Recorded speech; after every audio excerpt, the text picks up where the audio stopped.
presentar al profesor Poulot, que ha tenido la amabilidad de aceptar la invitación a pronunciar esta conferencia de clausura.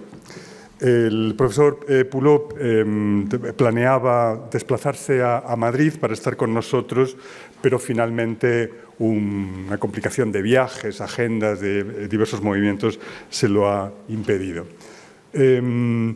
Bueno, no sé si nos escucha el profesor Poulot. Sí, bueno, ya está a la vista la portadilla de su ponencia. Bueno, dos palabras para presentar a alguien muy conocido en el ámbito de la historia de los museos y de la teoría museal y de, en fin, las investigaciones sobre el patrimonio. Dominique Poulot es catedrático de Historia del Arte, de Historia en la Sorbona.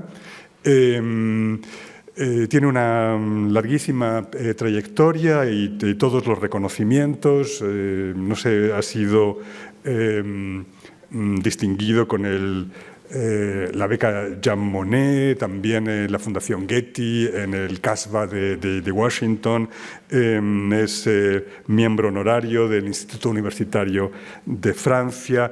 Y bueno, goza de, como digo, de muchísimo reconocimiento internacional por su muy dilatada trayectoria como académico.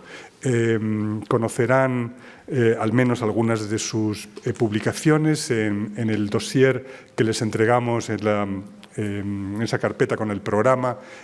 Tienen un elenco de publicaciones, muchas de ellas traducidas a muy diversos idiomas. El libro, por ejemplo, Musée Nation Patrimoine, Museo Nación Patrimonio, 1789-1815, es decisivo para la comprensión de la historia inicial de los museos. Patrimonio y Museo, la institución de la cultura, publicado en 2001 igualmente. Es un manual manejado por muchos, digo manual, pero en realidad es un ensayo de historia del museo. En fin, nadie mejor para poner el punto final a estas jornadas que nos han reunido y nuevamente agradecer al doctor Poulot, que precisamente que fue discípulo de Pierre Nora, que salió a colación, como recordarán, en la ponencia de Irene Balaira. Bueno, decía, nada mejor que contar con su presencia, su aportación, su presencia virtual y su aportación real. Así que, profesor Poulot, si vous voulez, vous pouvez commencer. Merci bien. Muchas gracias, Javier. Je voudrais d'abord remercier Javier pour son invitation et renouveler mes excuses pour mon absence physique. Pardon aussi pour ma voix qui est la cause de cette absence. J'espère venir à bout de mon temps de parole. J'ai heureusement pu suivre vos 2 jours de débat et je suis heureux de constater que je vais pouvoir reprendre dans cette conférence un certain nombre de thèmes que vous avez déjà abordés, en espérant malgré tout ne pas trop répéter des débats extrêmement fructueux et passionnants. Dès l'apparition des musées au sens contemporain du terme, on a assisté à l'émergence d'une muséophobie qui les accusait de promouvoir le déracinement de la culture, voire son embourbement mortifère, tandis qu'à l'inverse, leurs partisans faisaient l'éloge enthousiaste de leur utilité. Les musées avaient alors des ennemis décidés qui espéraient, sinon les faire disparaître, au moins les maintenir en d'étroite limite, celle de la pure nécessité.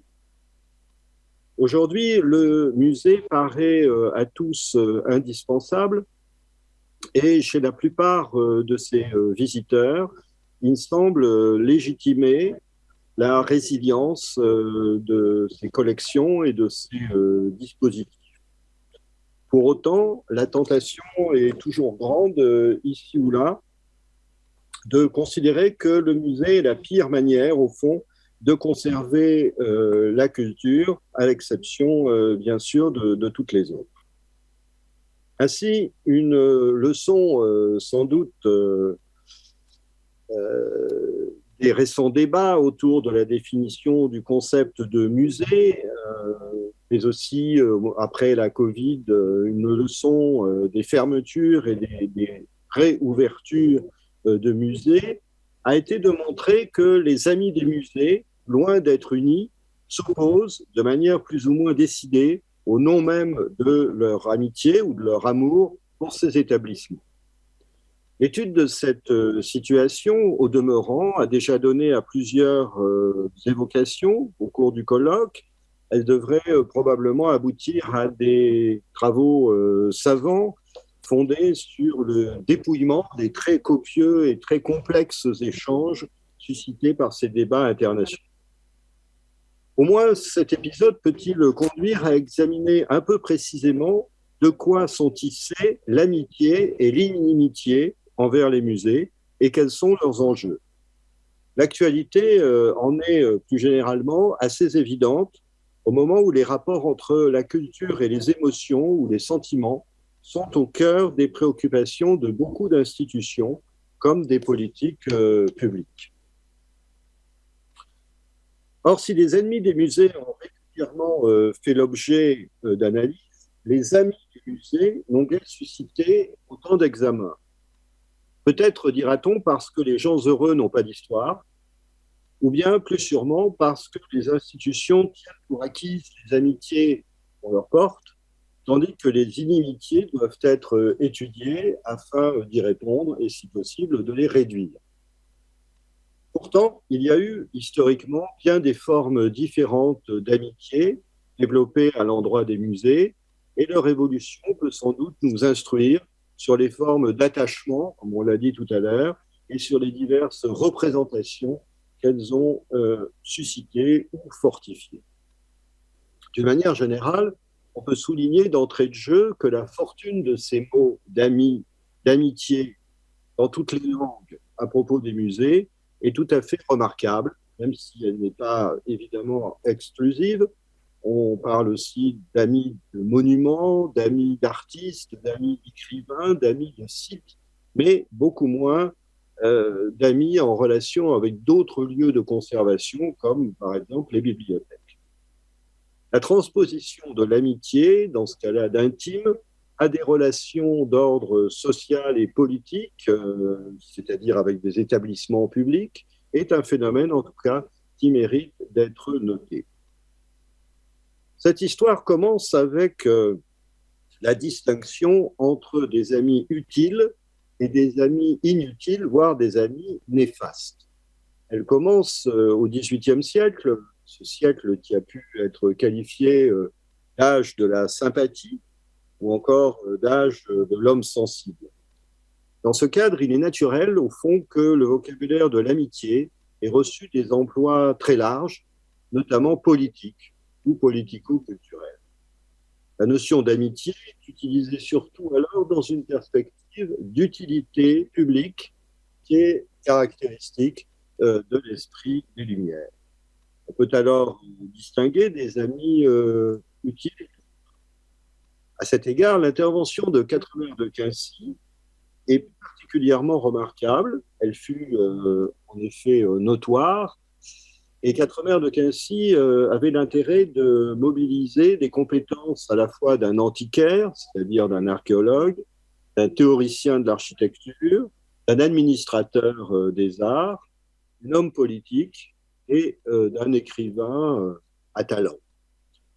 Témoin et acteur lui-même, d'ailleurs, des grands bouleversements patrimoniaux que la Révolution française, puis la concurrence des nationalismes au XIXe siècle était en train d'initier, Quatremer réagit au désarroi des contemporains devant des œuvres séparées de leur contexte et réunies dans des musées. Car le moment est définitivement marqué par la question de la propriété et du contexte. Certes, la réflexion sur le transfert des monuments est ancienne, comme le prouve la référence à Verès dans ses lettres de Quatremer, mais les examens antérieurs de ces transferts ou de ces transports ne semblent guère pertinents devant l'ampleur inédite des mouvements constatés, devant la mise en place de musées et aussi devant la croissance d'une histoire de l'art assise sur un savoir de plus en plus étendu. Quatremer, dans ses lettres à Miranda, formule les valeurs, pour ainsi dire, atmosphériques des territoires et des patrimoines dont on arrache indûment, selon lui, les meilleures pièces pour les mettre dans ce nouveau lieu artificiel qui est le Musée national contemporain. Il s'emploie donc à jeter les bases d'une distinction qui connaîtra un succès considérable jusqu'au XXe siècle compris et qui sépare le public en deux catégories, finalement. Avant lui, on avait les savants et les ignorants.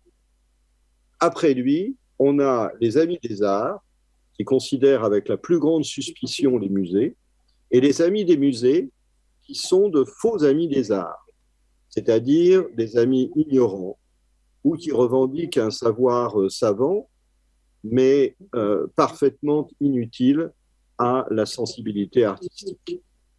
En fait, l'ouverture des musées publics semble aboutir à une nouvelle typologie des attitudes entre les bons et les mauvais amis des arts, selon des lignes de partage qui engagent les dispositions à l'égard des œuvres exposées, mais aussi à l'égard du statut des artistes et de l'art en société.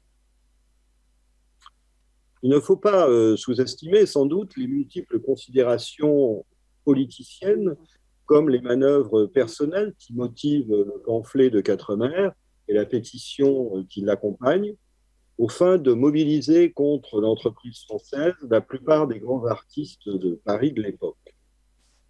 Il ne reste pas moins que les lettres à Miranda, supposément adressées à ce fameux combattant révolutionnaire sud-américain et intellectuel philosophe, contiennent l'exposé le mieux argumenté et le plus convaincant en faveur du maintien in situ du patrimoine au nom de ses lieux d'origine et des attachements traditionnels qu'il nourrit, ou encore des bénéfices que la civilisation peut en retirer.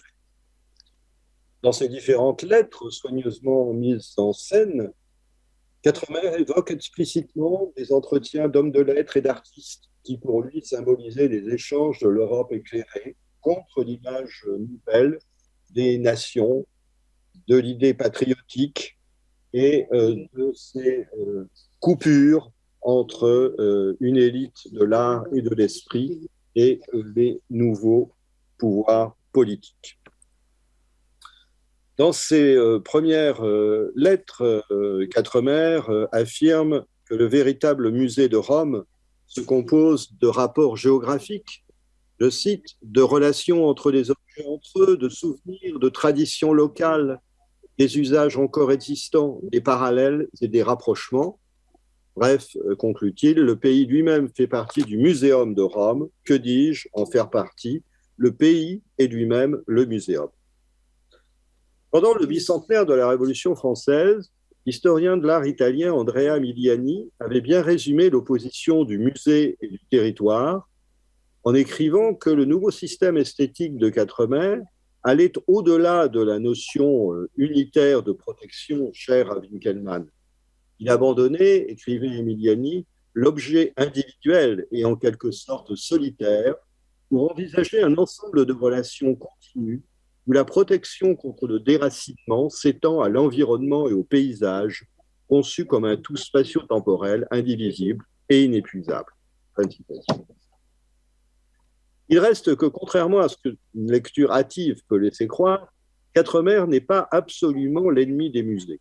Bien au contraire, son plaidoyer peut s'entendre comme la définition des musées légitimes, compris comme musées de tradition, et au fond, musée devant le musée, tel que l'incarnait l'Église.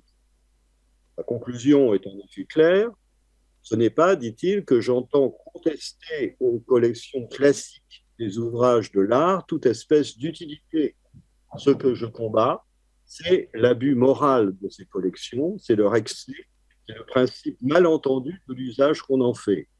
Qu'on ouvre des galeries à ceux des ouvrages que réclame l'enseignement et dans lesquels le public comme l'étudiant trouveront à former leur goût et leur talent. Qu'on destine des cabinets aux ouvrages classiques de l'art, et qu'on ne destine pas tous les ouvrages de l'art à n'être que des objets de cabinet. Et Quatremer glorifie le musée du Vatican, ouvert par le pape, qui, dit-il, était parvenu à encourager de plus en plus les recherches des savants et à exciter l'émulation des artistes. Dans la dédicace du grand catalogue du Pio Clementino, on lit que la protection des beaux-arts est dans tous les siècles d'ornement et la distinction des plus grands princes. Et cette manière d'associer le musée traditionnel à la gloire du prince légitime est évidemment tout à fait conforme aux idées à la fois politiques et esthétiques de Quatremer. Quatremer appelait enfin ses contemporains à ouvrir ce qu'on peut appeler des musées de sites en d'autres lieux, c'est-à-dire le cas des ruines de la Provence. Pourquoi ne pas restaurer, disait-il, ce bel amphithéâtre de Nîmes pour en faire le dépôt de toutes les richesses que la France compte en cette matière.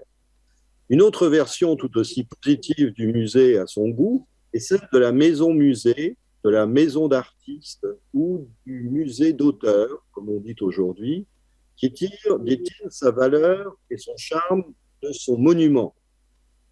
Vous trouvez, dit-il ailleurs qu'au Palais Buonarroti à Florence, le charme que fait éprouver dans la maison même de Michel-Ange cette belle galerie que l'admiration et la reconnaissance de ses disciples ont décorée. Dans ce local où quelques meubles et quelques ouvrages de Michel-Ange encore exposés là font croire à sa présence, où tout parle de lui, où il semble qu'il va parler de lui-même. Ainsi, le type de la maison-musée, de la maison-musée mémoriale, du musée d'auteur est-il parfaitement légitime, car il est ancré, bien entendu, dans une tradition et une mémoire à rebours des institutions nouvelles. Un second thème de cette histoire est la condamnation de l'amitié pour les musées, pour son association avec des savoirs pédantesques et inutiles, voire contre-productifs pour la sensibilité et pour la société. Là où les amis des musées révolutionnaires plaident un progressisme national et savant, voire une fraternisation internationale grâce aux visites des musées étrangers, les vrais amis des arts, pour Quatremer, sont à l'inverse convaincus de la valeur de l'in situ, convaincus de la valeur des traditions, mais parfois aussi des préjugés. Le partage, donc, divise absolument les savants, qualifiés de pseudo-savants, insupportables, et la véritable amitié.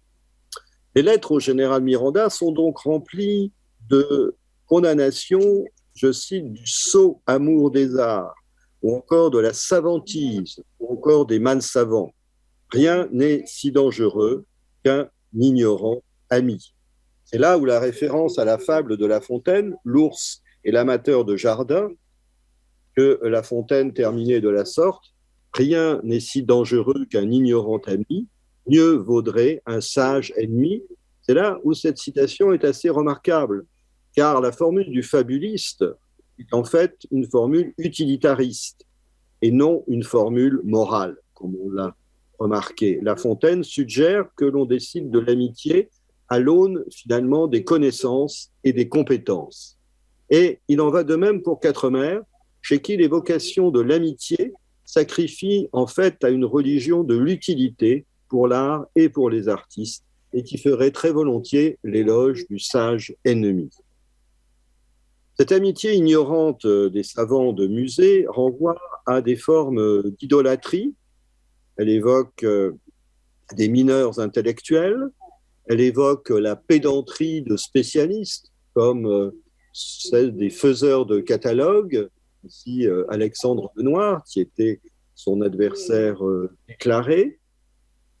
Et cette ignorance est aussi celle de ceux qui travaillent l'archéologie, comme Denon, son voyage d'Égypte, car au fond, c'est l'ignorance, une certaine forme d'ignorance qui est la plus avantageuse à l'art. Un autre résultat désastreux du musée est de faire disparaître de l'intérêt public les ouvrages de second ordre, victimes des comparaisons que permet désormais le musée.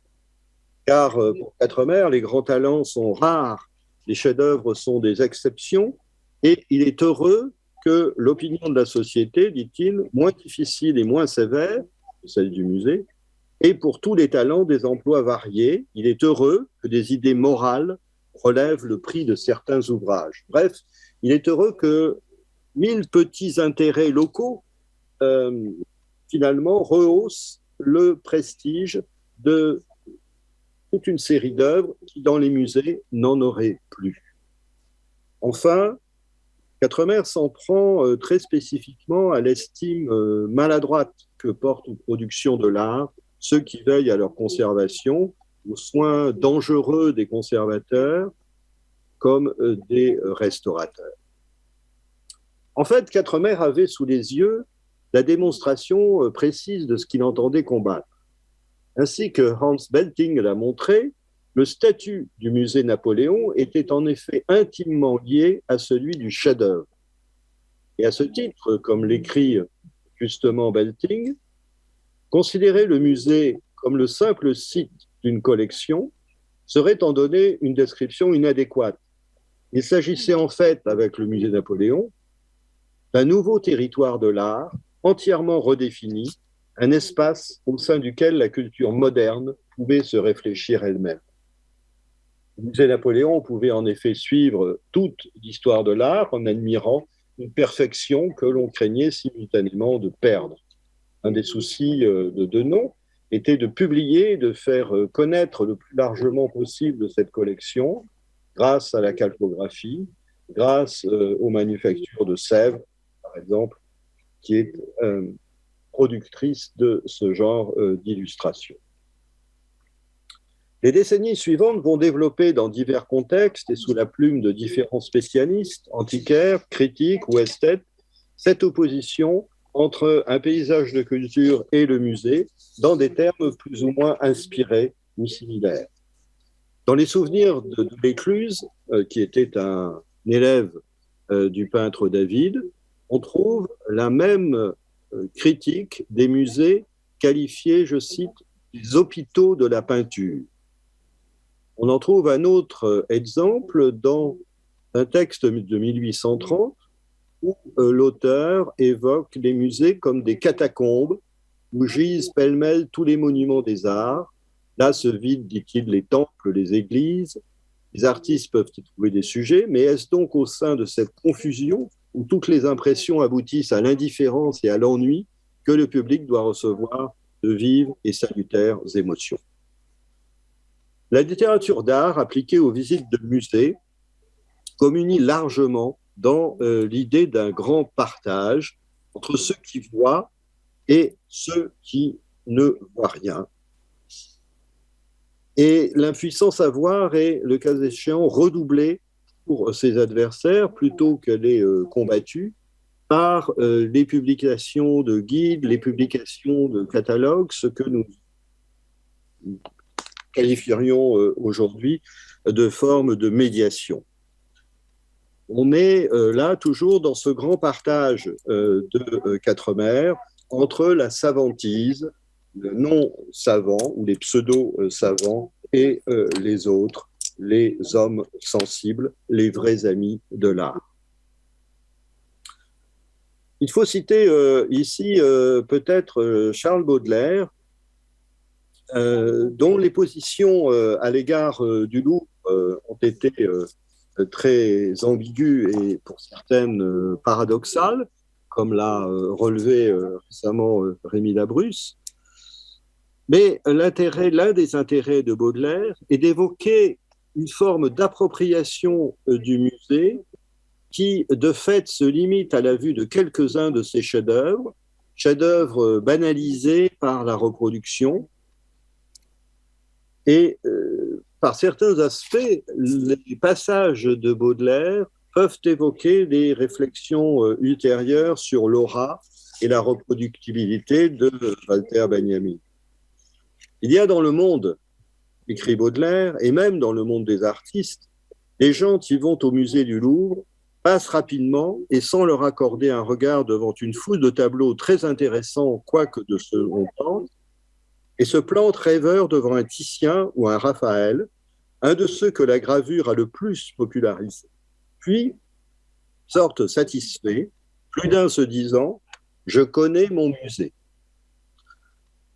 Je connais mon musée, cette phrase, on va la retrouver tout au long des siècles suivants, et elle est de fait liée à un certain nombre de représentations qui ne sont pas toutes directement un facteur de visite, mais qui peuvent évidemment faire appel à toutes sortes de médiations.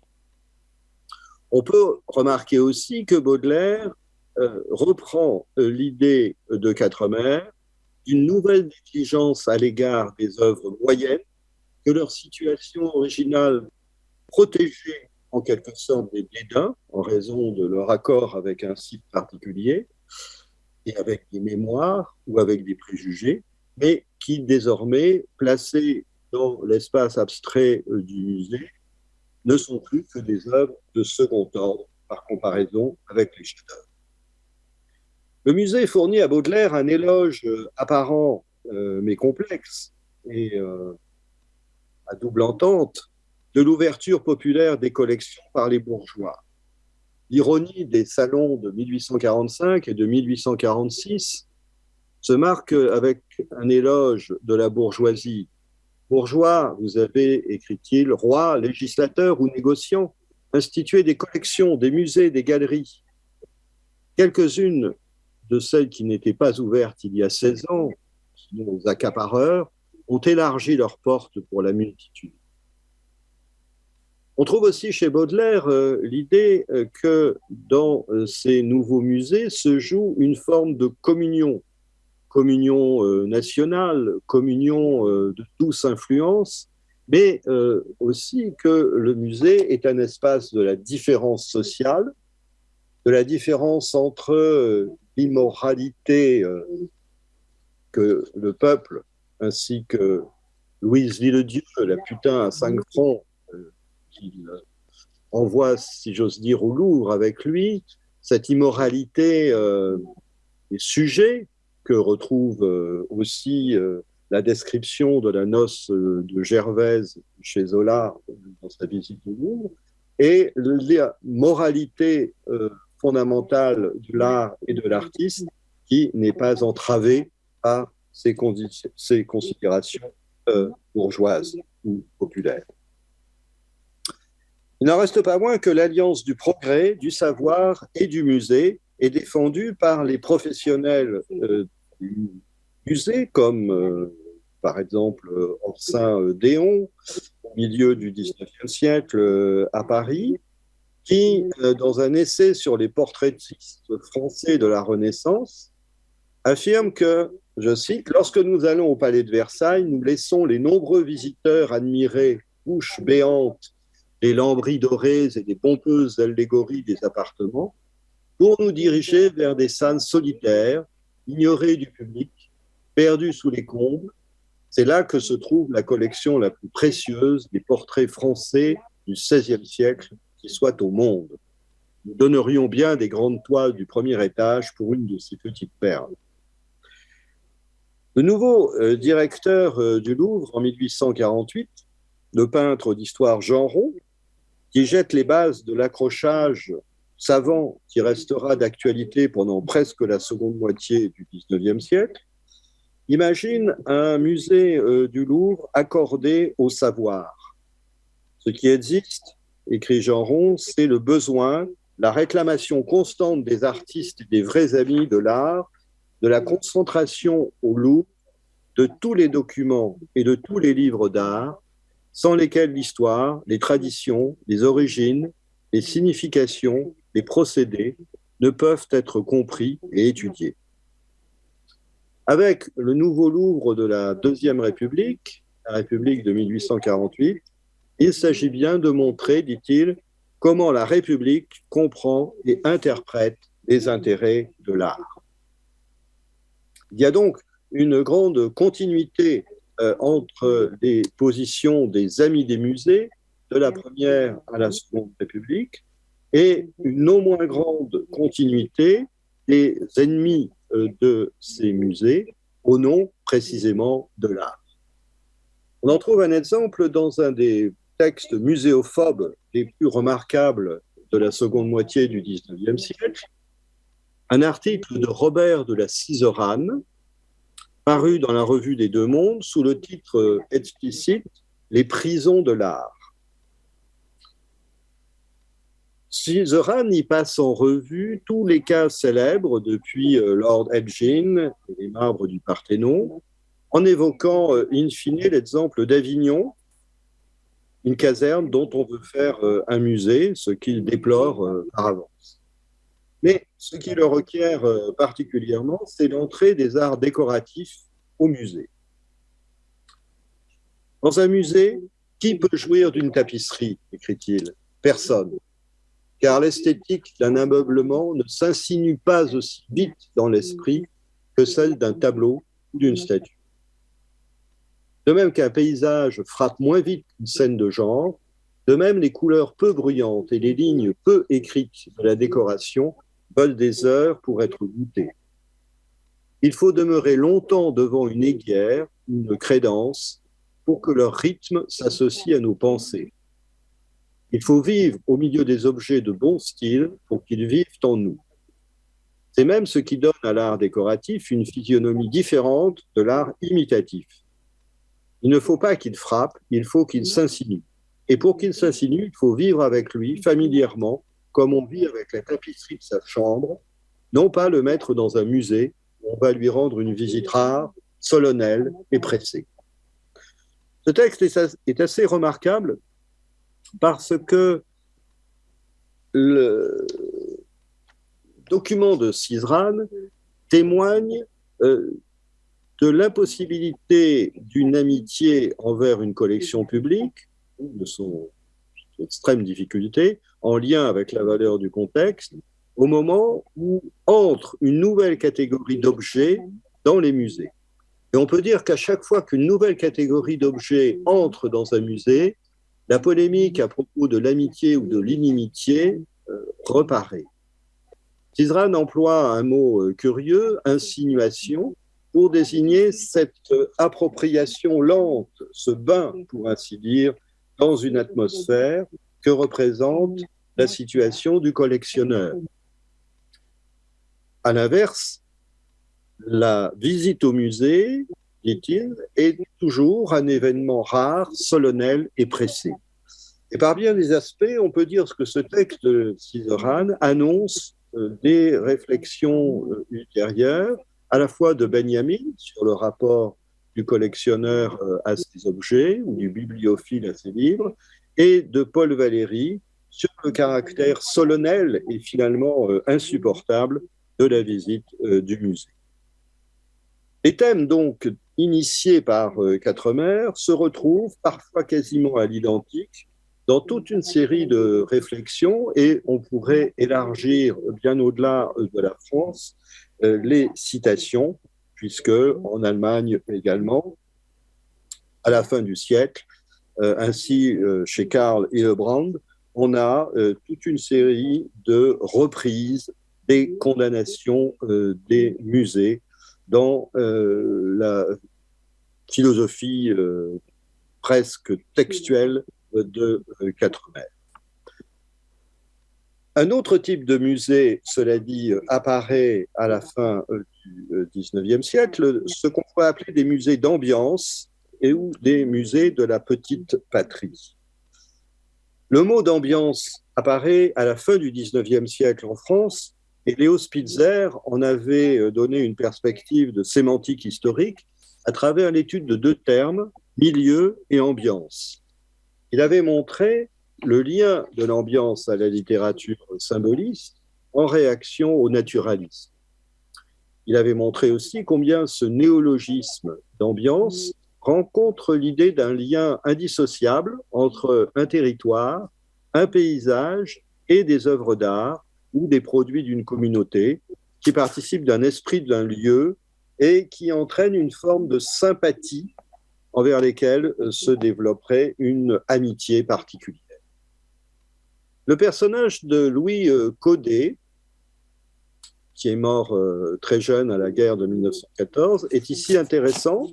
Il était à la fois artiste et littérateur, et il a donné un petit roman intitulé César Capéran ou la tradition, paru chez Gallimard après sa mort, qui décrit un musée tout à fait curieux, près de Toulouse, où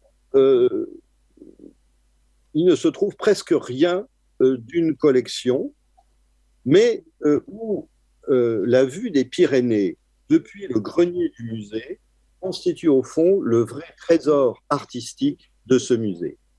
Le roman raconte la visite d'un narrateur venu de Paris pour visiter son ancien ami, qui fait le tour de ce musée et qui conclut ainsi.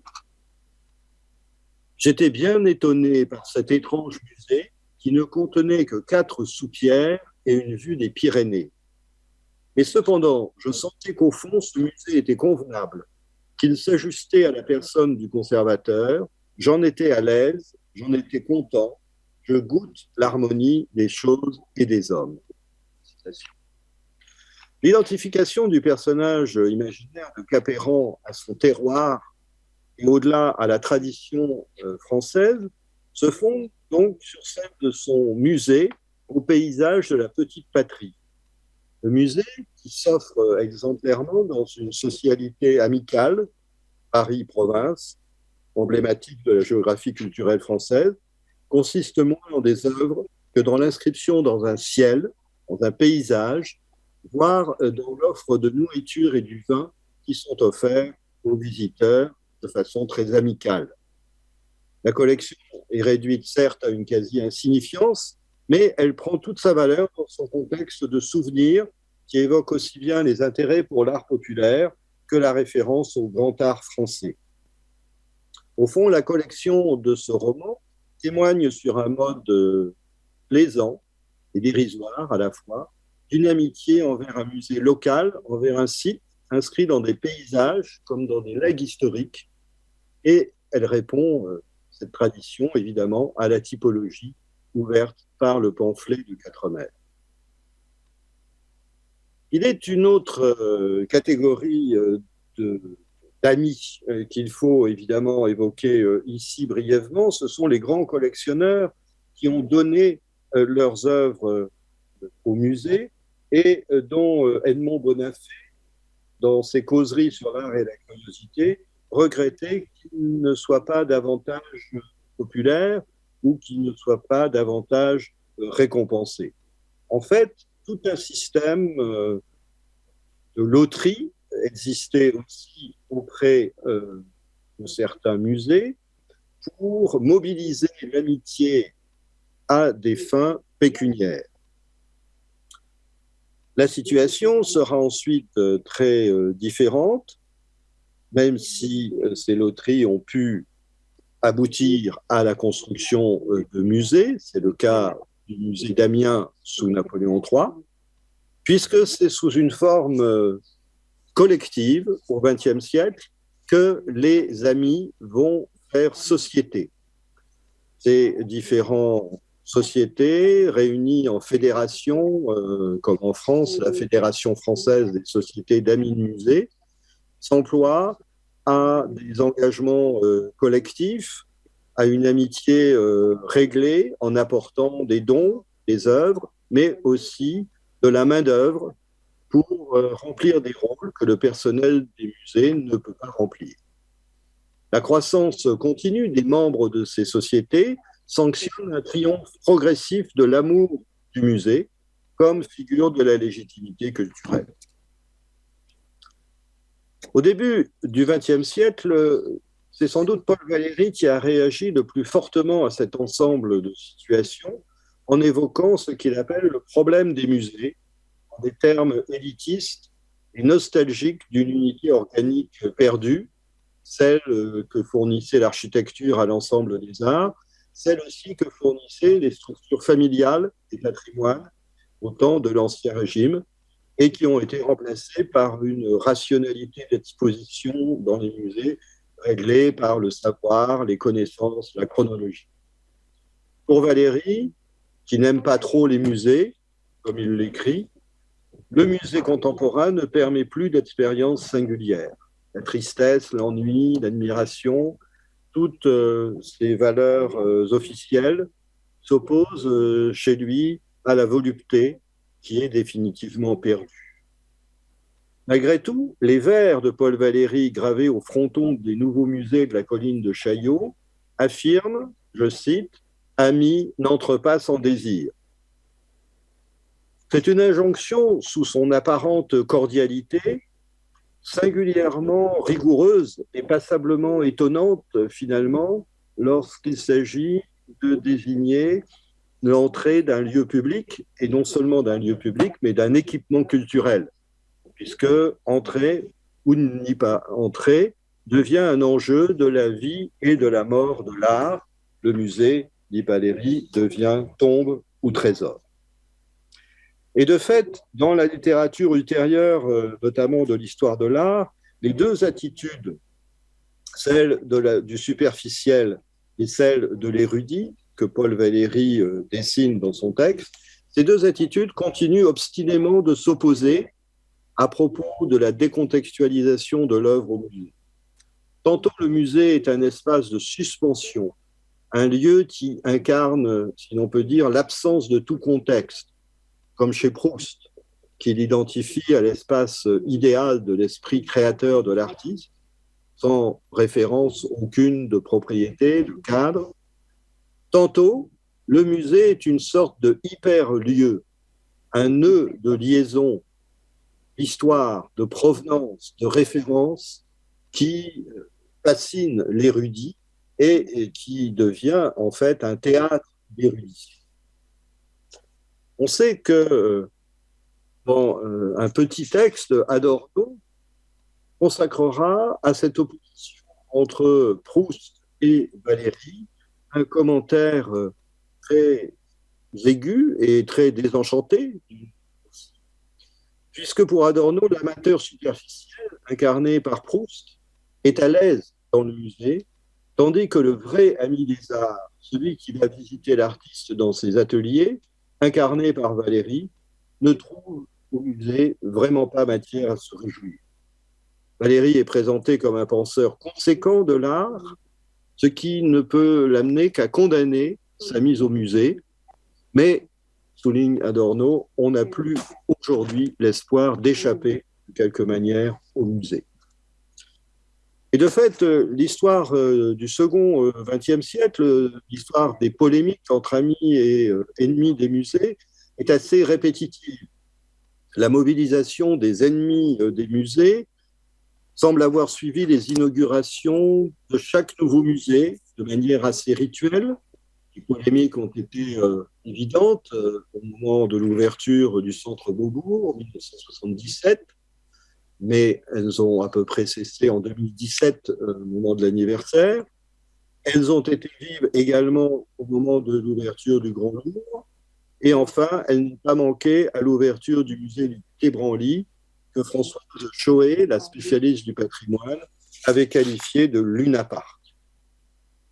Autrement dit, on n'a pas affaire, ou plus, à un affrontement entre ennemis et amis du musée d'une manière générale, mais bien à la définition d'amitié et d'inimitié, au pluriel, à l'égard de telle ou telle famille de musées que l'on refuse, que l'on accepte de s'approprier. Une des tendances contemporaines serait donc à l'individualisation des musées et des émotions à leur endroit, même si les grands partages de la vie politique et culturelle sont toujours bien visibles, notamment dans le cas français, à travers des prises de position parfois très idéologiques.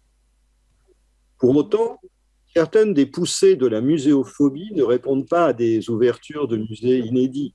et semble intervenir de manière propre dans la vie intellectuelle ou culturelle, presque à chaque génération.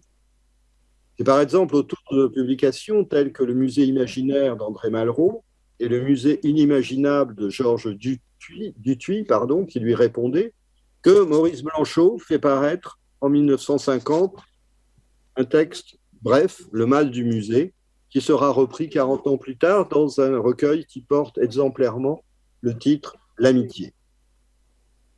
L'art exposé au musée, écrit Blanchot, nous transforme en spectateurs très impressionnés, puis un peu gênés, puis un peu ennuyés. De toute évidence, il y a quelque chose d'insupportablement barbare dans les musées. Pourquoi les œuvres artistiques ont-elles cette ambition encyclopédique qui les conduit à se disposer ensemble pour être vues en commun par un regard général, confus et lâche? Ce constat prend acte d'une désorientation générale, mais donne une lecture du musée en forme d'aliénation, d'inauthenticité, sans pouvoir vraiment dépasser ce constat.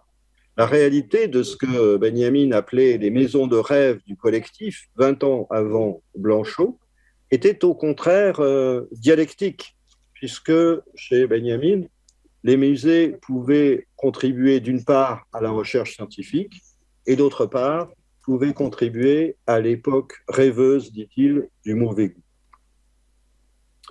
Un dernier interprète est enfin à citer ici, le grand historien de l'art britannique Francis Haskell, qui, dans une conférence donnée à l'occasion de l'anniversaire du musée des Offices, a consacré son effort à la question des musées et des ennemis. On retrouve chez Haskell une généalogie révolutionnaire du musée. On retrouve la reprise des thèses de Quatremer de Quincy et l'idée que le musée révolutionnaire auquel s'opposait Quatremer de Quincy était, je cite, non seulement pour Haskell un musée prédateur, mais un camp de rééducation. Fin de citation. Le musée révolutionnaire figure ici, sans nuance, un instrument totalitaire et participe d'une condamnation générale de la muséalité que Haskell poursuivra d'ailleurs en condamnant plus tard les politiques d'exposition temporaire trop multipliées à son goût par rapport à l'excellence muséographique perdue. C'est qu'en vérité, l'amitié pour les musées a connu d'importantes mutations dans nos dernières décennies. Les transformations considérables en matière de visite de musées ont amené à prendre conscience d'une véritable culture de la visite que Faucillon reprochait déjà de l'attitude du spectateur d'un concert, une préoccupation de la socialité s'est faite jour, une préoccupation même de ces usages psychothérapeutiques, encore embryonnaires, certes, mais destinés sans doute à se développer dans les années à venir. Dans ce contexte, Pierre Bourdieu, en 1969, dans L'amour de l'art, a inauguré une forme de pensée critique sociologique qui associe désormais à l'amitié ou à l'amour des musées un privilège de fait des classes cultivées. S'intéressant spécifiquement aux sociabilités d'amis des musées, Bourdieu écrivait, je cite, « L'appartenance à une société d'amis a une fonction de renforcement des sentiments d'obligation constitutifs du sentiment d'appartenance au monde cultivé. » Fin de citation. Après Bourdieu, finalement, l'amour des musées entre dans l'ère du soupçon. Cette amitié est soupçonnée d'être l'effet d'une confiscation indue. Et au fond, cette amitié ne cessera plus jamais de prêter le flanc à la contestation de son authenticité comme de son désintéressement de la part des critiques sociaux. Le plus notoire peut-être aujourd'hui tient à ce que de nouveaux amis des musées apparaissent, dont le but est notamment de faire reconnaître au sein des musées des événements, des situations, des œuvres ou des projets qui ont été oubliés ou qui ont été écartés. L'émotion mise en scène ici est celle d'une amitié frustrée, d'un amour revendicatif des musées plutôt que d'un regret de leur existence ou d'un appel à leur fermeture. On évoquera des refoulements, des absences qu'il s'agirait de faire cesser et le propos tourne finalement au désir de composer un nouveau paysage des musées. Dans une exposition récente suisse à Lausanne, consacrée à l'exotisme dans les collections de musées suisses, on a découvert cet objet appelé une hache ostensoire, provenant de Nouvelle-Calédonie du XVIIIe siècle, collectée pendant l'expédition d'Entrecasteaux, mais dont on a pu montrer, grâce au poète kanak Denis Pourava, qu'il s'agissait en fait de bien autre chose, et notamment qu'elle devait porter un tout autre nom dans une des langues kanak. Le poète a entouré de ses bras et d'une écharpe au sein du musée cet objet dans une forme de remédiation d'une relation coloniale à l'égard de cet objet perdu finalement du XVIIIe siècle kanak. À l'inverse, essayer de détruire des musées, c'est vouloir se débarrasser de certaines propagandes, selon un système d'ailleurs qui n'est pas très récent, puisque après la chute de Napoléon III, on s'est débarrassé du musée des souverains qu'il avait voulu inaugurer au Louvre et dont les caricaturistes ont fait leur miel en multipliant les appropriations ironiques du mon musée des souverains.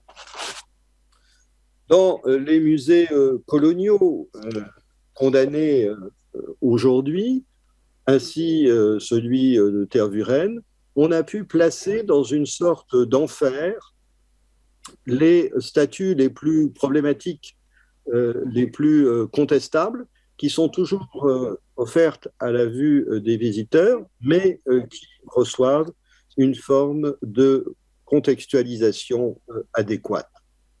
Les œuvres de fiction n'ont pas manqué non plus de développer la question de l'amitié ou de l'inimitié lors de visites de musées. Ainsi, la nouvelle primée de Leila Abou Leila, intitulée The Museum, qui décrit la visite d'une jeune femme soudanaise, qui ressemble beaucoup à l'auteur, au musée d'Aberdeen, en compagnie d'un jeune étudiant, son condisciple écossais, et qui se retrouve confronté à un discours du musée prédéterminé par des intérêts coloniaux et qui amène la jeune femme à dire « They are telling lies in this museum ».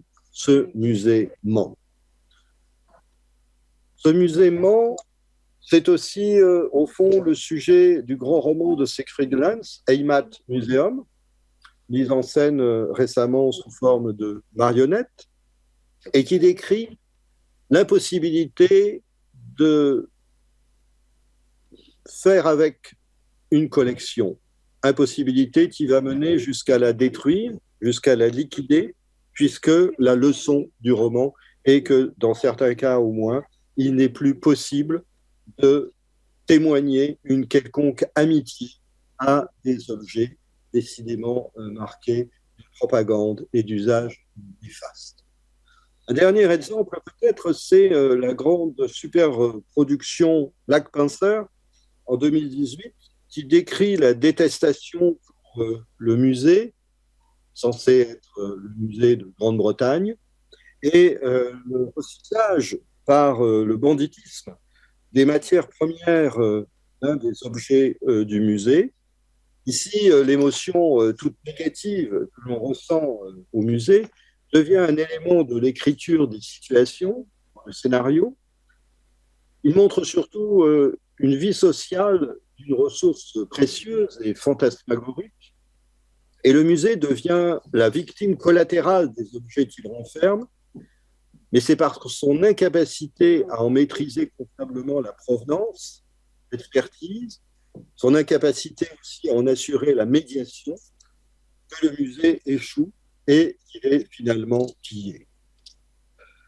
À l'heure où les protestations d'amitié pour les musées, dans les associations d'amis de musées, sont victimes d'une certaine forme de récupération par l'institution de leurs activités ou de leurs initiatives, il faut, je crois, souligner la revendication d'amis de musées assez originale, tel que le mouvement Muséomix, né en 2011 au Musée des Arts Décoratifs à Paris, qui tient à penser une amitié à l'égard du musée qui soit productive, active et qui soit dirigée vers la médiation. L'événement Muséomix propose à des passionnés de s'emparer d'un musée pour quelques jours et de créer une promesse de communauté qui s'inspire de l'univers des startups et des industries de pointe, au nom finalement d'une injonction qui n'est plus celle du désir ou plus seulement, mais qui est l'injonction de la créativité. Cette approche du musée s'opère au nom d'une nouvelle culture du faire, à la fois rebelle, constructive et bienveillante, et sous une forme évidemment inédite, on retrouve l'injonction à l'amitié, mobilisée cette fois dans un appel à la créativité et dans un appel à la médiation muséale, puisqu'il s'agit de créer des dispositifs au service des collections. Je terminerai ce bref survol de l'amitié au musée en rappelant quelques traits. D'abord, le fait que l'opposition à certains musées, à la fin du XVIIIe siècle, est née directement de la Révolution française, de l'événement politique et des conséquences de cet événement dans le statut de la propriété, le statut des collections, les enjeux de l'espace public, le messianisme politique, enfin, d'une nation qui s'est identifiée à la liberté et au musée. Par la suite, chaque épisode révolutionnaire a vu d'une certaine manière se reproduire des phénomènes presque identiques, à savoir spoliation, nationalisation, transfert, ouverture de musées, une gouvernance inédite et l'apparition d'émotions nouvelles, à savoir des amitiés et des inimitiés. À chaque fois, les protestations d'amitié ou d'inimitié à l'égard de l'institution engagent en vérité des protestations de foi quant à la définition du bon musée ou du mauvais musée, quant à la définition aussi de la bonne amitié envers l'art ou la science et de la mauvaise amitié. La définition donc du véritable ami opposé au prétendu ami, soit qu'il s'agisse dans ce cas d'amis ignorants, dans des sens très variables, soit qu'il s'agisse de faux amis, c'est-à-dire d'amis pervers, d'amis néfastes, cette définition a toujours joué un rôle absolument essentiel dans la rhétorique du musée. L'amitié, donc, dans les musées, sert des buts souvent précis et peut conduire à des combats dans le but d'ouvrir ou de fermer de nouveaux établissements au nom de valeurs opposées. Mais au fond, une des conséquences ou un des traits les plus remarquables de cette longue histoire, c'est combien, toujours aujourd'hui, une des vraies singularités des musées par rapport à d'autres lieux de conservation, c'est de susciter ce type d'émotion. Dans l'une des conférences TED, si populaires sur les réseaux sociaux et YouTube, on a, par exemple, un personnage qui affirme comment il a arrêté de haïr les musées et comment il s'est pris à les aimer.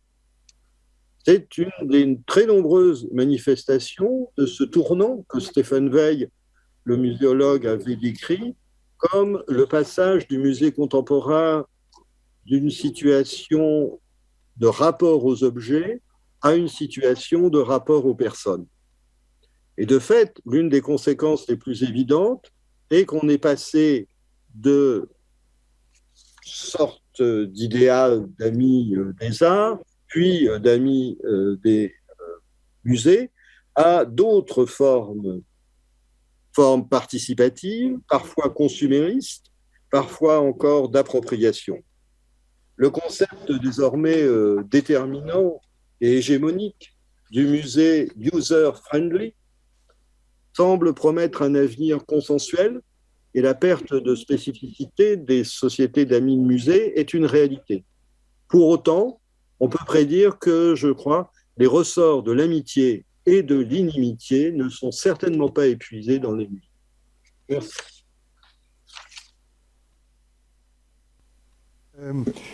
Bien, llegamos así al punto final de nuestro encuentro.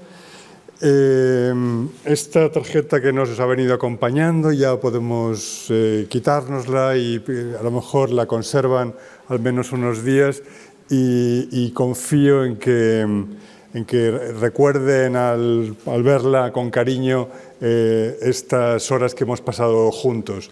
Este recorrido por, digamos, esa historia de los amigos y detractores del museo y esa puntualización final de los amigos auténticos y falsos, yo creo que nos ha servido de mucho como repaso de estas sesiones donde precisamente la discusión ha sido siempre sobre el museo, a favor y en contra en ocasiones o con temor al menos. Así que muchas gracias por estar estos días con nosotros y por toda la atención prestada. Muchas gracias a los ponentes y a los comunicantes por todas sus aportaciones. Desde luego a todos los participantes por haberlo hecho también en activo. Gracias a los que nos han seguido online, que son muchas personas, 150 o 160 me han comunicado. Muchas gracias a Sergio, a Paloma, a Inés, a Clara, al equipo de traductores que ha estado acompañándonos las dos jornadas en un esfuerzo verdaderamente notable por prestar un servicio de comunicación para todos. Así que, sin más, y con este agradecimiento, ponemos punto final al encuentro, que confío en que sea uno entre otros en el futuro sobre este tema que obviamente a todos nos interesa. Gracias, entonces.